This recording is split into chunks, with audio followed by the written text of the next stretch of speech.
días, soy Juan Carlos Flores de la Escuela Ala Delta Soplana, soy director e instructor y he creado esta empresa gracias a la ayuda de Urasbat, aquí en la Escuela de Emilio Campuzano, de Bilbao.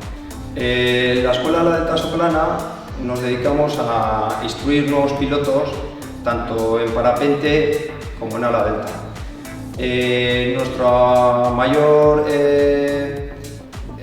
actividad, digamos que es el parapente, porque es lo que más demanda tiene ahora en el mercado.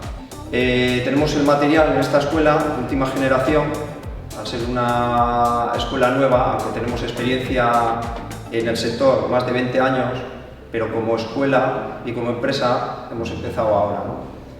Entonces tenemos material de última generación, parapentes nuevos, cámaras para grabación en HD, Full HD, cascos de seguridad, sillas de última generación y todo en perfectas condiciones y homologado, que es muy importante.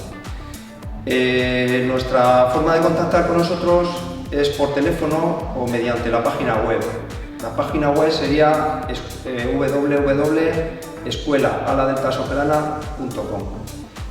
Bueno, yo he estado estudiando un grado medio, que me quedé sin trabajo, me quedé en el paro.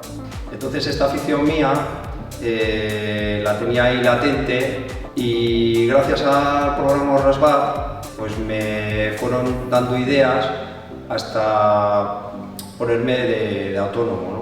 Y les agradezco muchísimo esa ayuda, si no, no hubiera sido posible.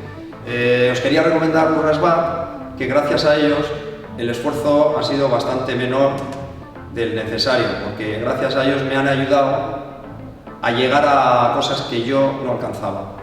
Y os recomiendo totalmente este programa. Sin ellos realmente me hubiera costado muchísimo o no lo hubiera hecho. Ha sido un empujón muy grande para mí.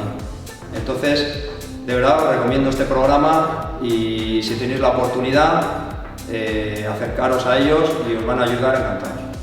Muchas gracias.